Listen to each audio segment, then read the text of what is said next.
Hi friends, Mr. Rogers here, and I want to give you like a brief breakdown of what we're about to get into and have a little bit of just a quick talk. Okay, um, so we're gonna obviously we were doing cell cycle. I can actually present the screen to you of our agenda. So we're doing the cell cycle, and now we're kind of moving into cancer really quick. Usually we take a little more time, but we're a little bit behind on what we need to be doing. So I have to change some things on Canvas. I'll get to that today on Wednesday. Okay. So I want to briefly just bring up a couple of things. So first, you're going through the cell cycle. You know, some of this is probably kind of hopefully some review from 10th grade. So there is interphase, metaphase, cytokinesis. And interphase, we have G1, S, and G2. And this is the most important part of a cell's life. This is what a cell's kind of living most of their life in. The G1 being kind of the basic cell life.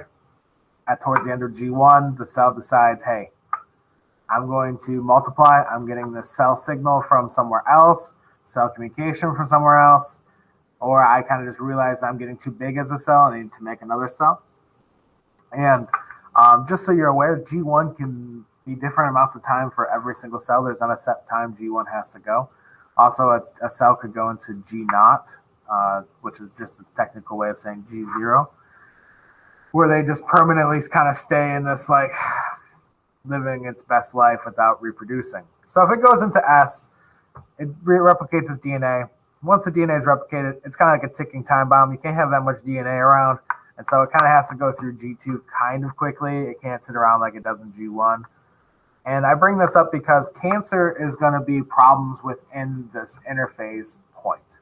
And at a lot of these points along the cell cycle and an interphase, there are checkpoints.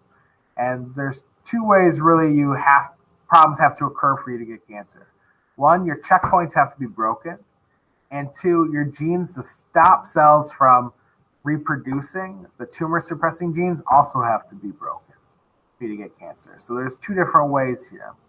Now, when we talk about cancer, I like to do this in person. I've always done it in person. I guess I shouldn't say I like to do it in person. This is new, doing this virtually. And I feel weird doing this virtually because of we all have different emotions attached to cancer and different emotions that come out with cancer. I want you guys to understand that when we talk about cancer and the way we talk about it can seem some kind of cold and scientific in some ways, but realistically, we've all been touched by cancer in some way or some form. All of us, including me. I lost my sister at a very young age to cancer. I've lost older relatives to cancer. It's something that we've all dealt with. And so when we learn about it, we empower ourselves and we know more and we understand why things happen or how they occur. And we can even maybe find out ways that we can, I would say prevent, but slow cancer. Because one of the most famous sayings in biology is if you live long enough, you're going to get cancer. And that's one of the things that we're finding with humans is cancer rates have gone up. Part of that's because of the way we've been living and the chemicals and stuff like that. Part of that is because people are just living a lot longer. Cancer wasn't that big of a problem when the life expectancy was 45. Now the life expectancy for you in the year you were born is 100. Cancer rates are going to go up. And so we also kind of need to talk about how do we treat cancer, and we'll do that early next week. Okay? And so today and tomorrow, sorry, I filmed this on Tuesday, so tomorrow is Wednesday, but Wednesday and Thursday, we are doing cancer web quests. And I usually don't like doing web quests, but I really want you guys to take the time and read and learn. I know there's a habit online. I've caught some of you guys doing it. I've seen some of you guys cheating on Google Go Guardian, one person. We had the whole Poggle incident before we went virtual. We had a whole kids copying mini quizzes and Google Meets incident. We have tons of things, but what I really want you to focus on is you need to learn. Like, out of all the topics we're going to talk about, like, yeah, you might never cover photosynthesis in your life.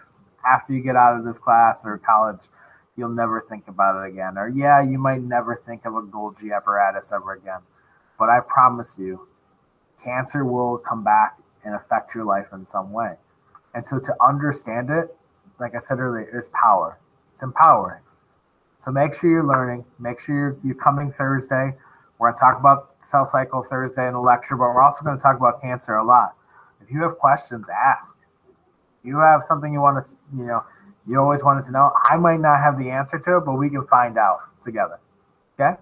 So we're going to talk about cancer next couple of days. I'm essentially looking forward to it, but I'm looking forward to go through this journey with you and helping you guys learn. And I'll talk to you guys soon.